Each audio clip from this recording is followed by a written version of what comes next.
WNST, Tassel, Baltimore, and Baltimore positive back.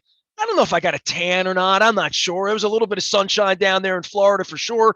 All of our Maryland crab cake tours, we get back out here in terra firma. I did not order the crab cake at the Breakers the other day. Brought to you by the Maryland Lottery, where we let ourselves play. I'm looking for my Betty Boop tickets around here. I have a handful left. We're doing a huge event on Friday, and I had Hugh Sisson on the show. And this is kind of the way serendipity works, John Martin. I saw a thing on my Facebook, Hugh Sisson, and I like beer. I don't know if you know that or not, but I like beer. And I've known Hugh a long time. And he was doing a Ukrainian benefit. And the story's incredible because there's a Pravda brewery in Liev is getting bombed. And they shut down their brewery to make Molotov cocktails out of the beer bottles. And they put their recipe out to the world and said, if any brewery uses our markings, our logo to help support our efforts spiritually, beer wise, or financially, do it. Hugh Sisson said, we're going to ferment some beer over here. We're going to, and on April 1st, but it's not a joke. We're going to release this beer and we're going to have some Betty Boop scratch ups. John, this is what I was trying to do when I put the Maryland Crab Cake Tour together, is already like shine a light on good stuff people are already doing, right? But more than that, there's a spirit about all of this that we are all in this together, one world, right? Absolutely. What is it? Necessity is the mother of invention. So, when things happen like that, they happen for a reason. I am a firm believer in fate, and we're just playing out the script. So good on you and your friends for getting that thing pulled together. I may even see if somebody here from the Maryland Lottery can make their way over and help support the cause on Friday as well. Hey, Roz and Greg from Northeast. I mean, bring them over. I've been telling them, one of these days we're going to make it happen. I might even be adding 31 breweries to the 31 Crab Cake Tour in August. There have been some rumors now brewing here that I should be checking out other Maryland businesses. What's going on, Matt? Let's start with this. March Madness, sports wagering, people getting out, people, you and I, it's been a couple of weeks since we got together. I've gotten some feedback from folks and I've heard some radio stations broadcasting and friends of ours in various places. It's been a good vibe as a sports person that people could have had this access to be able to go and play and have a good time.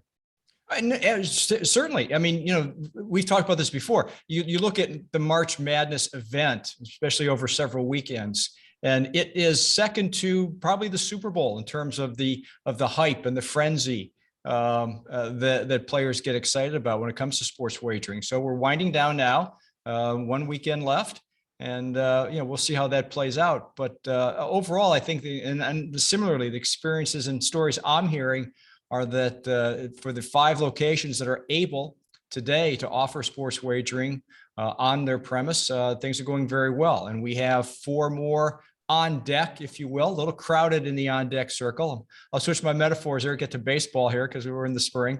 But we have 3 off-track betting locations, most notably Riverboat on the Potomac, down on the shores of the Potomac River is 1.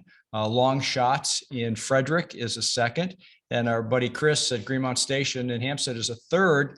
And then we added Bingo World a few weeks ago in Anne Arundel County, the largest bingo facility in the state of Maryland, as 4. So all 4 of these are now jockeying for position. They will be the next wave. And I am very hopeful that by the, let's say end of May, we could be talking about 1 or more of them actually be up and running with sports wagering. And then we have the lull, the period between now and the next football kickoff in September, where we've got a lot of work to do to get mobile wagering up and ready. Well, you mentioned Chris at Greenmount Station, so I have to plug away that on the 15th, we're going to be up at Greenmount Station. One of my favorite crab cakes. People ask me, I'll be honest, up in Hampstead, go up there and say hello to them. I guess for the actual season and my sportsdom here, John, we get a baseball game, right? I mean, not just opening day, not just the Orioles. Once it starts, we know it never ends with baseball. It's 7 days a week. That it's been a little while since I've been to the ballpark. It was shut down for a little while. Last year was a little messy. You guys play a pretty significant game with the Orioles, right? We have been very fortunate, and I'd have to go back to the history books to find out when it started. But I've been here now. This is my 11th year, and we've enjoyed, certainly for those 11 years and previous to that, a great relationship with the Baltimore Orioles. And each year we try to do something a little different. So this year, our home run riches, bases loaded, fast play ticket is already in the marketplace. We launched that in earlier in the month of March. And the promotion here is one very familiar to O's fans. For every game in the season, we select from non-winning ticket entries, we select a contestant of the game, as we call it. And that person, he or she, wins $500 for just being selected contestant of the game. And then should the O's hit home runs in bunches in that game, or even one at a time, it's another $500 for each home run hit by the O's in that game. So it adds a little excitement, adds a little fervor to the game, all the way to the last out to see what that individual may win. And I may have misspoke. I believe it's any ticket, winning or non-winning, is an entry point. But you can go to mdlottery.com and get all the details. But it's fun. Our first drawing will be April 4th for the April slate of games, and then once a month we draw for the upcoming slate of games through the season. All 162 games will have a contestant of the game winner. John Martin is here from the Maryland Lottery and Gaming. We are bringing the Maryland Crab Cake Tour back out on the road all month long. Really looking forward to our conversations this week in and around Ukraine and brewing some American red ale. So we'll be doing that along with the Cooper's Chowhound Crab Cake and probably a burger too before it's all over with, John. For gaming and I'm bringing Betty Boop with me. You got baseball. We got all sorts of things happening here. Bring me up to speed on some spring stuff. We've talked so much about basketball and sports and all that. You have a whole list of things and winners and jackpots that are rising out there all the time. That's what we do, Nestor. That's what we do. And we're really rallying around now our multi-match game. You and I haven't talked much about multi-match. It's really been kind of lost every once in a while in our portfolio, but it's a steady game drawn twice a week, Mondays and Thursday evenings, one of 43 numbers. It's got some unique nuances to it. And the most unique now is that the jackpot for that game is up to $3.2 million when we're speaking of it right now. And again, when Thursday's draw hit, we'll see if that continues to roll. But that's a lot of money. Now, just so when you say that, that's $3.2 million. How often does it get? Is that like one of those $500 million lotto, Powerball things where you're like, it's very rare that it gets to this point? Exactly. It is the Halley's Comet of wow. Okay. Jackpots. This puts it fifth on the all-time list of jackpot tier winners or totals, and 3.2 puts it right behind 3.6, which ironically was the last one jackpot of that was 2015, June of 2015. So we haven't been in this rarefied air for 7 years. Well, I was going to say, I'm watching these March Madness games here and the Dukes and the North Carolinas that do it all the time. I like when things aren't happening as often. Locally here, we've given a lot of money away as well. You send me the list all the time. I'm wearing my Costas shirt, and I saw winners at Costas last week. We talked about Wise and Royal Farms and our other sponsors and stuff. But you're giving away prizes all the time here, big-time prizes. Yes, we are. And you're very familiar with our Vax Cash promotion, still working with the Maryland Department of Health. I'm waiting. I'm eligible for that one, I think. Maybe I'm eligible for that one. But the fun thing about this promotion, Nestor, and I've talked about it before, and people can check out the stories on mdlottery.com, is that these are not typically lottery players that are winners. I mean, these are people who were just doing the right thing, getting vaccinated, getting their booster. And they don't believe when the phone rings. There's no way. If my wife got a call from your people right now and said, "Hey, she'd be like, come on, man. There have to be 3 layers of scamology to make sure that like you're from where." Because I think I have Doug on, I had somebody Brian on. They said, when we make the calls, it's hard to make them believe it. Yeah, certainly with the Vax Cash, the Anne Arundel County last week, and this week, I believe it was Elkridge. I'm doing this from memory. When we get old, you'll find out one day. The memory starts to. I love the name for it too, Vax Cash. Yeah, that is a great name. So modern. Who would have thought 10 years ago we'd have Vax Cash, right? And we will continue these $50,000 drawings through the month of April, and the first week of May. It will culminate in a $1 million jackpot prize. How'd you like to make that phone call? I'd like to receive that phone call. yeah, you'd like to get that phone call, sure. But it's nice being Ed McMahon, but it's nice being the lady that answers the door. Right. So, that continues to go on through the month of April and resolve in May. We also have our Monopoly Second Chance contest, which continues. You may remember this is a unique rolling jackpot. So you enter your tickets into the My Lottery Rewards Players Club. And once a month, the Second Chance jackpot rolls. The first 2 months, it was well in excess of $60,000. And right now, our current month, we're over $20,000, and we're not even halfway through the period here. So it will continue to grow through the month, and we'll award monthly Monopoly Second Chance rolling jackpots for the next several months. So stay tuned for more information on that. And of course, I'll call it the normal winners, like winning $100,000 is a normal thing.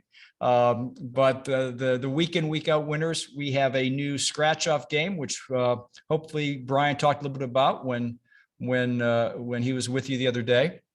That's our Mega Sevens ticket, which is an oversized ticket. Yeah, he showed me that. It's big. Yeah. Most tickets like you have with Betty Boop are 4 inches wide. Well, this one is twice that. It's 8 inches wide. It's got a lot of games on it, right? Yeah, you got 4 games on it. And our first top prize winner there was an individual actually from the district, a Washington, D.C. resident who works and buys lottery in Landover, thankfully, and checked out one of these tickets and won $100,000 on a scratch-off ticket. So I never know when I'm in the district or when I'm in Montgomery County, or I just driving in one of the avenues, and it all kind of blends together there, right? Yeah. But that was a lot of fun for that individual, and you can check out that story in our winners section on mdlottery.com. So, that's a lot going on in winners, but each and every day, plenty of people win. People just like you and me. Well, not so much me, more like you. I'm telling you, I was in Costas a couple weeks ago doing the show, and I walked in and people were playing. They were all under the sprinkler. They knew about it. I said, John, tell me about that. They're like, yeah, every year we do March Madness and the Causey Fams, and they were winning. And that's the important thing. We had a $100 winner on a scratch off Betty Boop in the middle of the show. I got to see the celebration or see the disbelief. No. Hey, I think I won $100. It was like one of those moments. So John Martin is here. Last thing for you. Let's take the lottery glove off and let's have. I was in Florida, sunning myself at the NFL owners meetings and awaiting words from the purple smoke on John Harbaugh's contract and all that. It was quite the scene around the Cleveland Browns. There was a little Ohio contingent there. Boy, Browns made a little news, did they not, with their new quarterback? Yeah, funny thing happened since we last spoke, huh? Speaking of giving away lottery, how about $230 million? Yeah. We're talking about winning the lottery. Sure. Right. Sure. And it's I'm a little disappointed you didn't notice. Here I am resplendent in my purple. I see your purple. I see your purple. Purple today. It came up in the rotation. Of course, all my brown and orange is in the cleaners getting ready for the season, but I've got my purple on today. So one of the joys of doing this is being able to meet new people, old people, friends, networking with media people and coaches, and hanging out with Joe Douglas at the pool from the Jets, and just people I've known. Gabrielle Dow, who ran the Ravens, who you may have been familiar with 15 years ago, is now with the Packers, and just having these wonderful conversations around all this. The NFC coaches do a roundtable breakfast. The AFC does Monday, then the NFC. So, Monday I'm with John and doing my work thing, listening to Tomlin out of the side of my ear a little bit. It used to be Marvin there and Rex Ryan and Mike Patton was coaching your team and all that. So that have more friends there. So I'm focused. The next day, it's like, what are we going to do? It's the NFC coaches. And I had a friend of mine, Aaron Wilson, said, hey, which coach are you going to listen to? And I'm like, he said, I'm doing LaFleur. And I'm like, I don't know. So I walked the room a little bit and I put my Steve Bisciotti hat on. And I thought, if John didn't want to coach the team anymore, and I had to hire one of these guys. Which of these guys am I impressed with, right? So I sat down with the Minnesota Vikings, and he was wearing purple. So I thought there may have been something subliminal going on that I wanted to hear him. And then I wound up having breakfast with him afterward, and I liked him. So when you see the purple thing here, it can fool you, especially out of season. Yeah, no, absolutely. But it's fun talking about football in March, right? I mean, you look at the ebb and flow of sports, and certainly football now is 365 days of the year. I mean, back in the day when we were kids watching sports, it was more me than you. I mean, these guys had to have second jobs. They had the for football sure. season, and they were out doing something else. Selling lottery tickets in the off season or something, right? Right. But now it's a full-time job, and has been for several years, and it's a topic of conversation. And in a Twitter crazed world, things break at a moment's notice. And certainly the reports over the last several weeks out of both Cleveland and Baltimore have been very, very telling as to how the next season may play out. You pull up to the breakers, and it's like its own contained environment, right? Like there's FBI and dogs and tents, and it's like 32 owners there, all the coaches are there out on the lawn, and all the executives, and like all that. So there's a kid sitting in a chair in the middle of all of this who's 18, 19 years old. Maybe I'd give him 20, but I would definitely not serve him alcohol, right? So he's sitting there in his shorts, and I'm sitting there with my little laptop, and he sees my pass, and he engages me. He's like, "Pretty wild around here, right?" And I'm like, "Oh," he's "You're part of the media, yeah." I mean, he said, "Yeah, man. I have a podcast, but like my parents are vacationing here, and we had no idea this was going to happen." And he was trying to really be low key and just try not to get thrown out. He wasn't in a bad spot. He wasn't at someplace he shouldn't have been, but he was just like the only dude who had nothing to do with the NFL or league partners or ESPN or, Kurt Menefee or, any of this stuff going on. And I said, "What's your team?" He said, "Jets fan. I do a little podcast on the Jets. I love the Jets." And he said, I'm looking for Coach Saleh." And I'm thinking to myself, man, it's fun to be a fan. I think the kid was sat there the next day. I saw him. I said, "You running to Joe Douglas yet?" He's like, "No, but I'm looking around for him. I saw Goodell. I saw this guy. I saw that guy. I talked to Ron Rivera." And I'm like, this kid's having the time of his life. He's not getting any sunshine. He's in a hallway, but people love the league. They just love the league. I can certainly relate. Now I'll leave you with this quick story. Back in my first career, I was traveling from city to city, and again, not really paying attention to what's going on. And I'm having breakfast. I think it was a Marriott Courtyard back then, sitting in their little breakfast. And I'm sitting there not paying attention. And I look up, and the table next to me is Ray Floyd, the golfer. And I'm thinking, wow. And I sit down, and I look at my left, and there's Hale Irwin. Oh. And I'm looking around the room. The Muirfield golf tournament was going on in Columbus, Ohio. And I had no idea where I was. And it was a residence at that point for all of these pro golfers. And I'm sitting there in my 20s, like a kid, like this kid must have been just wide-eyed thinking, what in the heck am I doing here? And just trying to act cool about it the whole time. But I can relate to that story. I got trapped in the Havana airport the morning after the Orioles played the Cuban national team. And there's a lot of pictures, a lot of evidence. And it was actually this week. It was, like as an anniversary. It was in 1999. So it's 23 years ago, right? Got trapped in a terminal waiting for planes with all these rock stars. There was a cultural exchange going on in Cuba that Andy Summers from the Police, and I sang songs with him, and there's pictures. There's a whole thing about this. But all I remember is Bonnie Raitt trying to get some chewing gum with her sandals on, no makeup, hair all up. Mick Fleetwood, Bonnie Raitt. It was Aretha Franklin was in the room. It was this crazy group of rock stars all on this charter flight out of Havana. Jimmy Buffett was not there, but he was a part of it. Dave Koz was there. I mean, it was good, but it was really weird. And when you started telling me the story about the golfers, I'm thinking about that famous picture of the it's mythical, the diner where Jimmy Dean is next to Marilyn Monroe and Elvis, and you walk in, you're like, man, this is like a Sopranos dream. Exactly. I think that kid felt that way when he saw Andy Reid getting off the elevator, and there's John Harbaugh, and hey, this Mike looks like Mike Tomlin, So this kid was like, oh. Hey man, take care of yourself. Have a good week. We'll scratch off well on Friday for Ukraine with our friends at Heavy Seas. John Martin here from the Maryland Lottery and Gaming. Get on out and let yourself play. Always good to visit with you. Good. Take care, Nestor. I'll beat you up at the Browns next week. All right. Hey, we can't win or lose between now and September. It's just all talk. I am Nestor. We are WNST, AM 1570, Towson, Baltimore, and we never stop talking. Baltimore positive.